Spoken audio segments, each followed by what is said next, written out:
Welcome to another conversation in People in Fundraising. This podcast features interviews with nonprofit professionals who discuss their career journeys, lessons learned, and enthusiasm for working in fundraising. And here is your host, the founder of People in Fundraising, Tim Wilson.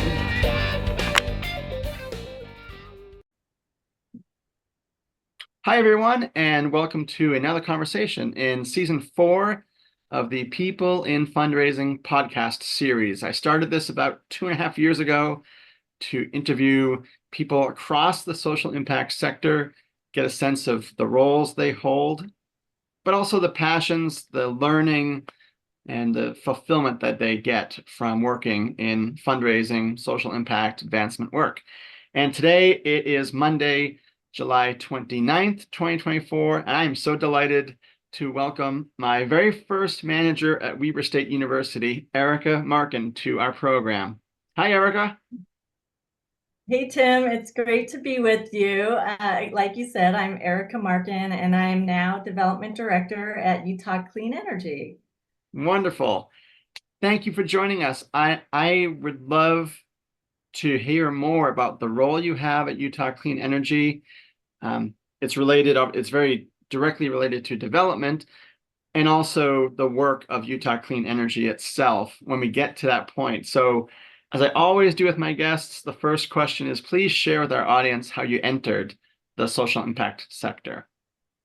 Yeah, so, but first of all, I just want to say, Tim, I do remember you coming forward to me as your manager when you were just getting this idea off the ground and kind of checking into it with me and like, is this okay if I do this? I won't do it on work time. And I just was so thrilled to hear about your idea. And I'm just thrilled that this is season 3 and that you've been so consistent and just really amazing work in drawing out the voices in our community. So thank you to you for doing that. It's really important. I think it's really and a big gap that you're filling. So thank you. Well, Mom, my pleasure. That means a lot. So thank you. Yeah, I think to have really you cool. be here today too is really just fulfilling. So thank you. Oh, thank you. Yeah, so I, like a lot of people probably in my generation of fundraising, which I got into in 97. Okay. And like a lot of people, I stumbled into fundraising. I applied for a receptionist role at the development office at the University of Utah. And I had no idea what development was.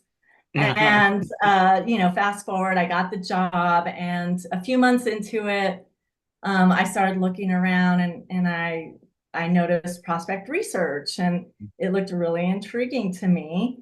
And so I was fortunate enough to get the opportunity to work in that area. And I started off as an analyst and then became director and worked in that space for about 10 years and really, really loved it.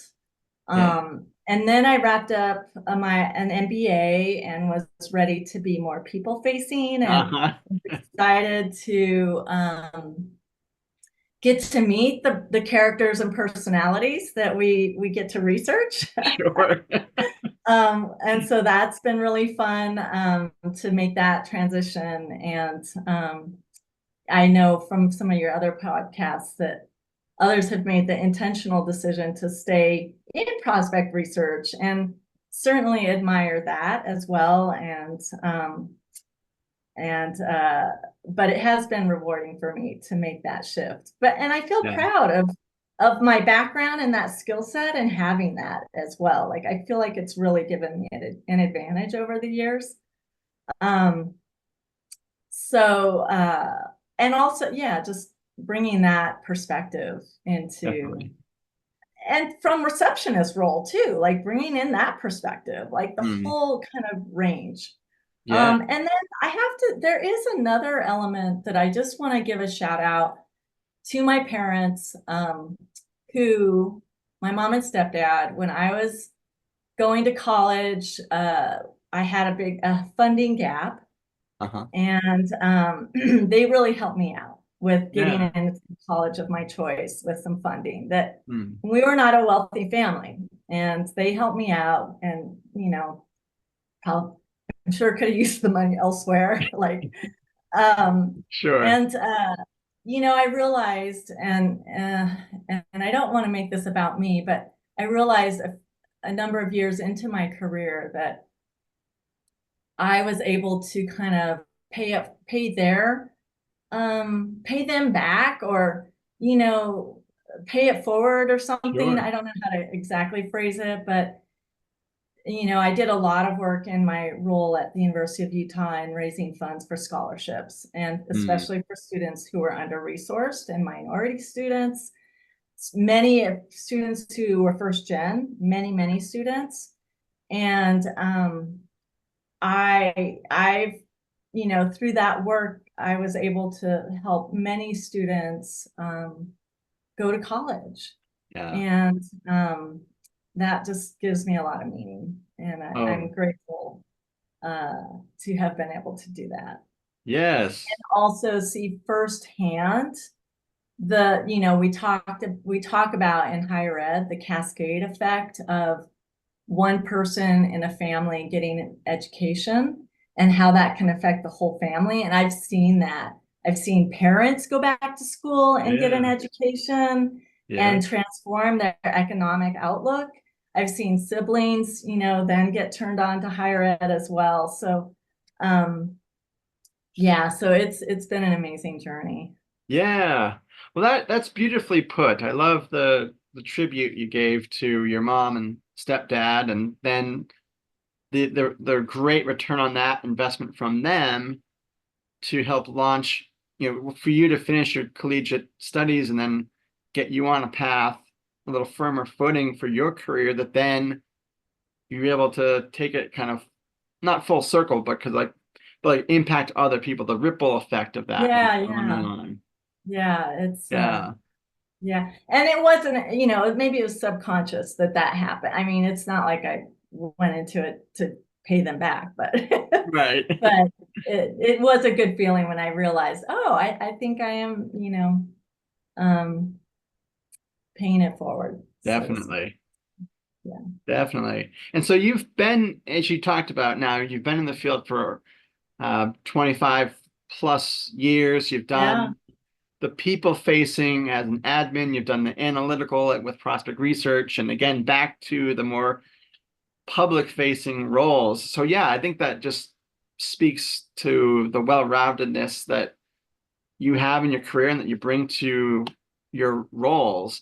So talk with us about what you do, please, at the Utah Yeah. Clean Energy. At Utah Clean. So I do frontline fundraising, but we are a 1.5 person shop. Okay. And I have a terrific fundraising assistant. She's part-time in operations and fundraising, and Okay. just adore her. She's an up-and-comer to the field, and really excited for passing the torch and seeing her Sure. come online. And so what's really been neat and rewarding is I've worked in large institutions for all of my career until I came to Utah Clean Energy. We're Yeah. a staff of about 14. Okay. As I mentioned, I'm really I'm the only full-time fundraiser. I'm the first with the season who brings the amount of seasoned fundraising experience that I have. But what's been really exciting for me is to have such direct access to leadership.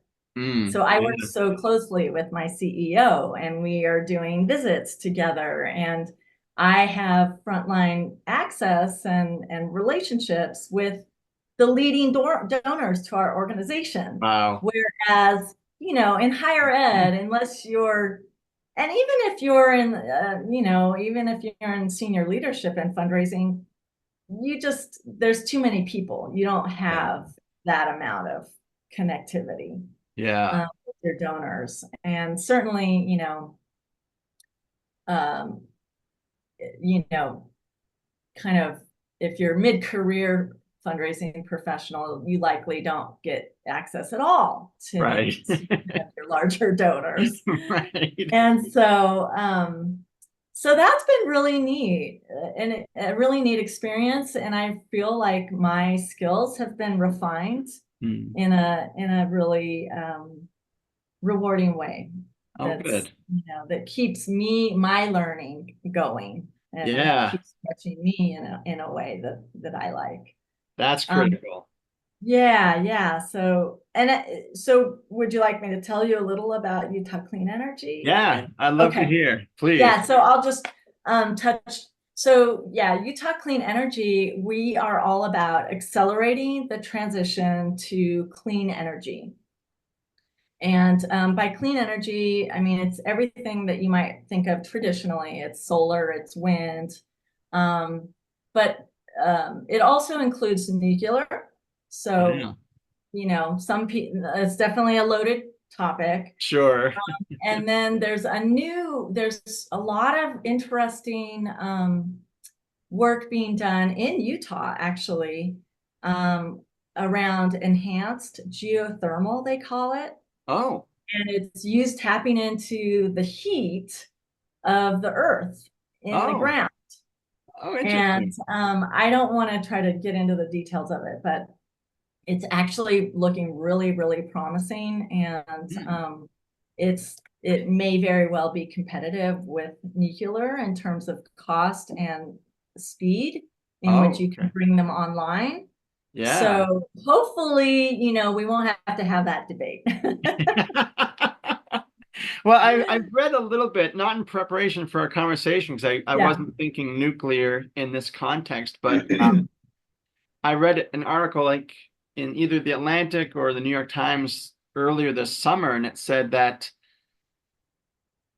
part of the nuclear dilemma is, of course, people think of 3 Mile Island in the United States or Chernobyl. Like those were really, especially Chernobyl, was a very extenuating circumstance. But I guess, and I could be mistaken, but I think what I remember more about that article saying that nuclear energy is not where it could be, mostly because of the regulations that it takes and the the incentive for a nuclear energy company to design and construct the facilities. It's less about, in this time, there's certainly some public anxiety still, but that seems to be more of a trigger. So yeah, that could very well be. Me personally, if we can replace it with geothermal, I'm all for it. Okay. But for sure, I mean, yeah, so that's a whole different conversation. Right. Yes. Well, me, I'm a nerd, Erica, so no, it's great.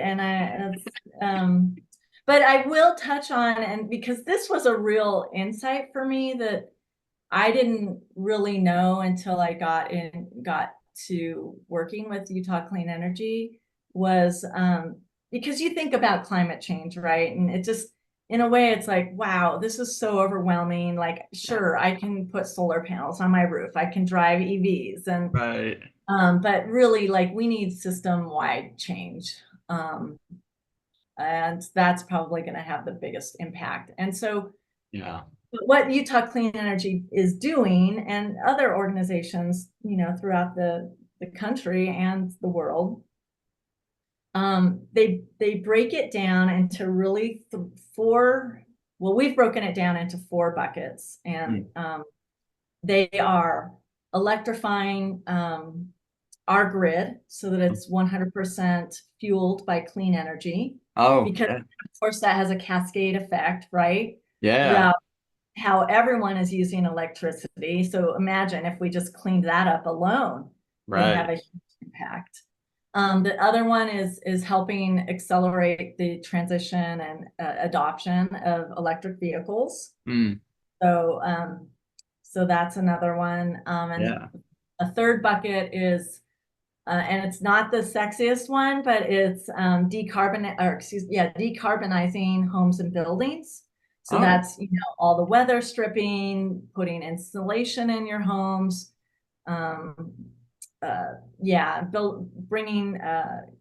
Bringing state codes up to date so that they're okay. when we're building new homes and buildings, that they're as most energy efficient Yeah. as current knowledge allows. Yeah. And then the fourth bucket that we work in is public relations and government relations, and just Oh, trying to build that kind of both at the grassroots level, and then educating elected leaders on the opportunities and possibilities for yeah. this. So Huh. yeah, it's great work. And I have amazing Yeah. colleagues. It's really That's fun. awesome. So that that's a broad sweep of really very detailed topics. Are there ones that you find donors, whether they're individuals or corporations or government agencies, they can kind of grasp the concept Yeah, and the impact better than other ones? that's a really good question. A lot of people really want to fund projects that support under-resourced communities and Yeah. climate justice related work, Oh, which yeah. is really important and great. The trick with climate work is it's all interconnected, right? Yeah. But you do need to, certainly you do need to be intentional about making sure that whatever efforts you're doing are deployed in a equitable way, right? So Sure. that's important. And in another, probably our electric grid, and powering the electric grid is really, a lot of people can really kind of get their heads around that. Yeah. It's tangible. We have specific goals. We work with the utility commission.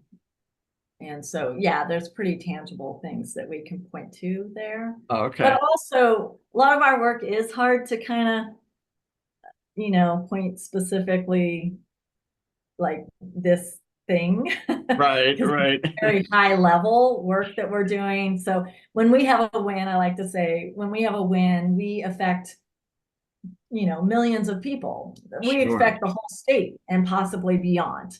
Yes. And so that's the scale that we're working on, but also with local communities. So Yeah. And I think, for Utah Clean Energy, the work is important as it is for the environment, but particularly for a state like Utah, I would imagine, where the population continues to grow, both, from birth as well as out of state migration from other states. And we see that, construction booms, and we get a new NHL team, and there's a lot of housing and economic development momentum in the state, which then puts a strain on our environmental resources. yes, that's absolutely right. And Yeah. yep. Yeah. Well, cool. And you've been at Utah Clean Energy for roughly how long? Oh, a little over a year. I started in January of 23. Awesome. The first working day of January. So Dynamite. yeah. Yep. And is there an organization for development people that are specifically in environmental education, environmental awareness? That's a really good question. If there is, I haven't tuned into them quite yet. But that's a good prompt. I might have to poke around and see what's there. Yeah. Thanks. Excellent. Well, I know I took some detours there, and you were kind to pivot with my follow-ups that weren't scripted. No worries. But let's get back to the script, as it were. And one thing we wanted to talk about ahead of time was sort of this phenomenon in development work about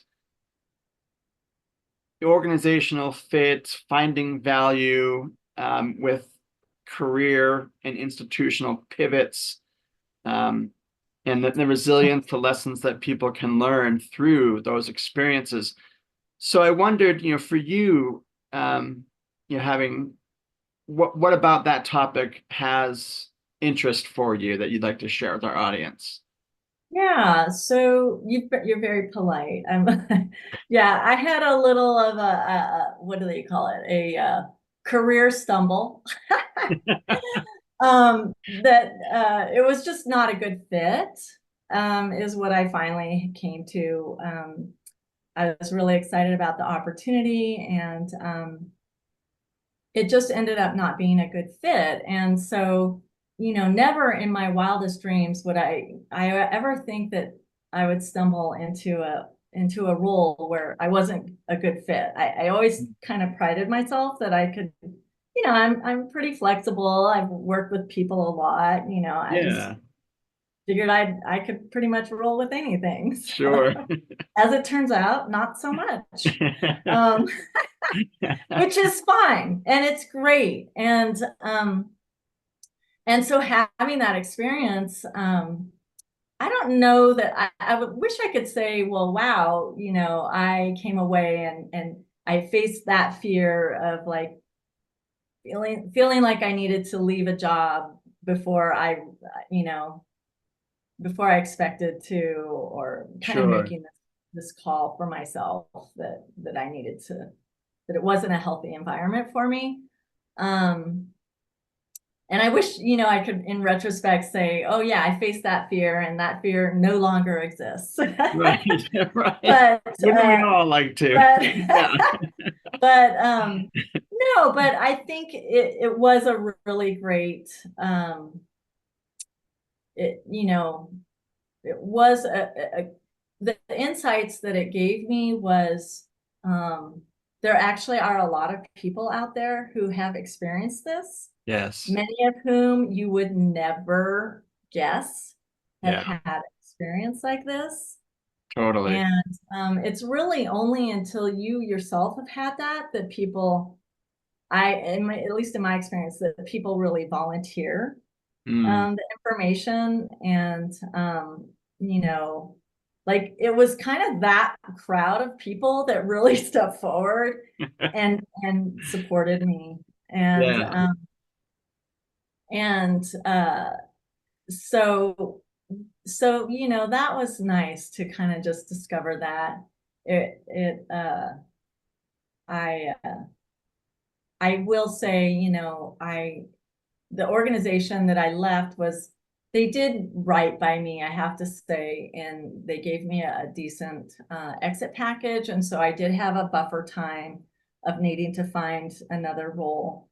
And, it gave me some time to kind of reflect. And I mhm. would say, and there is that adage out there that says, a lot of people say like, oh yeah, I left or got fired or, just whatever, had to leave an organization.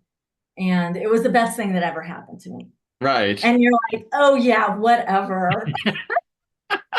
Nice spin. Yes, sure.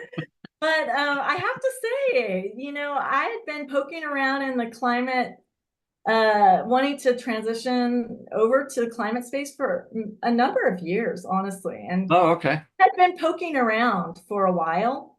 Yeah, I never, just never, nothing came across the bow that really, I don't know, just didn't happen. And then really it was after this stepping away that I came over to Utah Clean Energy, and I don't know that I would have otherwise. And sure. and the timing was perfect. I was kind of in denial that I needed to get another job. Uh-huh. And I have to give a shout out to Dan Saftig with Martin Lundy. who really kept in touch with me and, kind of encouraged me, like, Erica, it might be time to start looking again. Sure. Yeah. And then so I was like, okay, you're right, Dan. So Yeah. I did, and right around that time is when this opportunity came online. And a few weeks later, I had a job. Wow. And it was very fortuitous. Very Yeah. fortuitous. So Serendipitous. yeah, Yeah. exactly. So yeah, and I would just say, if it's not a good fit, like whoever, each person has to make their own decision on timing. And, you have to, of course, everyone has their own circumstance financially, what they need to consider, but, don't assume, I don't know. What I'm trying to say is, like, talk with somebody trusted at the organization before you just kind of leave, because there might be some options for you that you haven't thought about. Right. So Yeah. yeah. And whether that's an exit package or another role, or, something, like, it may not have to be such a drastic change, and it's worth exploring that. But then again, it may, and how long that time frame is for you, and deciding, whether it's, 6 months, a year and a half, like, of course you have to decide that. Yeah, absolutely. And I think a couple of things that stand out to me that other guests have talked about related to, um, you know, this topic. I've just actually this morning I posted an interview with Nida Janiskus, who's at INSEAD, and I've worked with her in the past at Harvard Business School, and one of her like long time mantras is, if you don't ask, you don't get. And so I think that can relate to what you just said. Like, if you are in a situation that you don't feel is the right fit for the long term, still try to have these exploratory conversations. Is there perhaps, a realignment of responsibilities or roles where you're at? I've Yeah. seen that at other places as Yeah. well. Yeah. And it might mean a little sucking up of your ego, or, it might mean, Yeah. and you have to decide, am I okay with that? Right. Yeah. Yeah. I mean, but yeah. Yeah. Just, Well, and I've had other guests on my podcast who um, are in those situations, like when we're recording, and they've said, please don't talk about my current employer because X, Y, Z. And I'm like, oh, all right. yeah. So we have to find a way Yeah. to market, that person's Yes. interview in a way that, doesn't cause any undue That's right. circumstances. So yeah, but I mean, you're right. Like, as you mentioned earlier, like, you learned, it sounds like kind of surprisingly, the number of people that have had these career setbacks. And I think it's healthy and perhaps validating to know that a lot of people do Yeah. experience this. And a lot of people who are now, like, continued on to be in senior leadership roles. Yeah. Yeah, absolutely. I think, it's so, yeah, don't beat yourself up if you're feeling like you need to leave, or if you've been told you have to leave, or whatever the circumstances Definitely. is. Yeah. Yeah. Yeah, well put. Thank you. Just to be mindful of our time, I want to get to this last question, and that you mentioned it in this topic about career challenges, how you had been considering opportunities in environmental development work. And when you and I worked together, I remember conversations about animal rights and environmental interests being a pretty front and center interest and passion of yours. So I'm just wondering, like, where do those interests come from? Was it something in your childhood, your educational or personal upbringing? Yeah.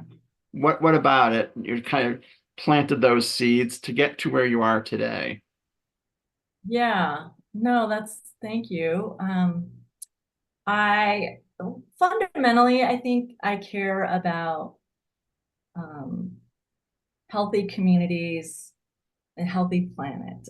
Yeah, And I do get a lot of meaning out of, um, working with people and for the well-being of people.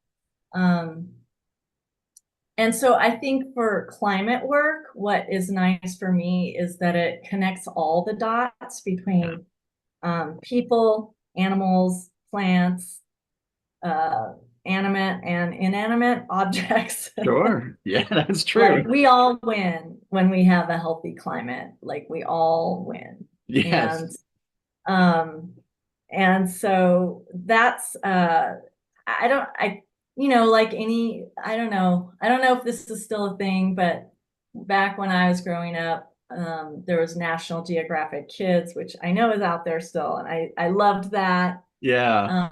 I loved harp seals, baby harp seals. I remember being really involved or caring and worrying about, some issues around accessing their fur. It still Oh, breaks my wow. heart. Mm. And so I don't know. It's not a straight line. I think mostly it's just like wanting to give back and, maybe just using my skills and talents, whatever they may be. Um, and my skills happen to be fundraising. And so Yeah, just trying to leave the place a little bit better if I can. definitely. Yes. Yeah. And I think that's the spirit that so many of us bring to Yeah, social impact work that's right. is, Yeah. And if I can add, I was in higher ed for almost 25 years, and it was really rewarding.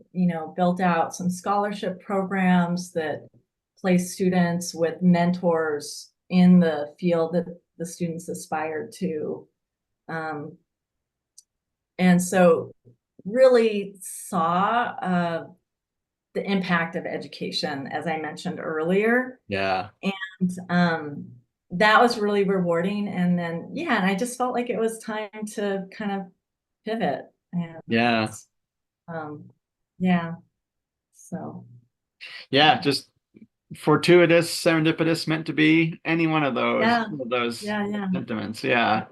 Well, I'm so yeah, happy for you that you are in this role at Utah Clean Energy and that it's a nice confluence of your skills, your interests, and your desire to leave this world a little better. So it's just a great synergy yeah. there. Thank you. Yeah. Yeah, thank you so much. Yeah, Yeah. that's good. Yeah. Well, Erica, it's So been so nice to reconnect with you through the podcast. likewise. We are overdue for an actual in-person lunch sometime, and I think it's on me. I have not. Um, Would love it, that'd of be fun. course, Yes. anytime. I don't, it's on, whoever picks up the text thread first. Yeah, no, and it's really an honor for me to be invited to be on your podcast, Tim. I just have a very distinct memory of you coming to my office and talking about this idea. And then Yes. now to get to actually be on it, it's really, really neat. And thank you again for this work. And it's really a labor of love. As far as I can tell, you're not really, bringing in the dollars here. So No, you're exactly right. It is a labor of love. yeah. Um, yeah, and well, yeah, I have some news related to being a labor of love, but I'm not quite ready to go public with that. Okay, good. I have a potential Good, good, sponsor for some pieces of the good. podcast. I like that. I think, altruism is good, so is paying the bills and keeping the lights on. So That's right. So that's why I was pausing there for a second. yeah, no. Yeah, Um, but certainly getting something like this off the ground, no matter, um, whether it's paid or not, it's just, it's takes a lot of work. And so, Yeah. hats off to you, and thank you for creating the space for our community. It's really important, I think. So Well, thank you. I'm delighted that you stepped into the space today for our conversation. It's been really enjoyable and informative. Thank you, Tim. My pleasure. So for our audience, thank you for supporting People in Fundraising when these interviews air on LinkedIn and Spotify and Podbean. I'm really excited to feature Erica's conversation in early fall of 2024. And thank you all for your interest in People in Fundraising. Have a good afternoon.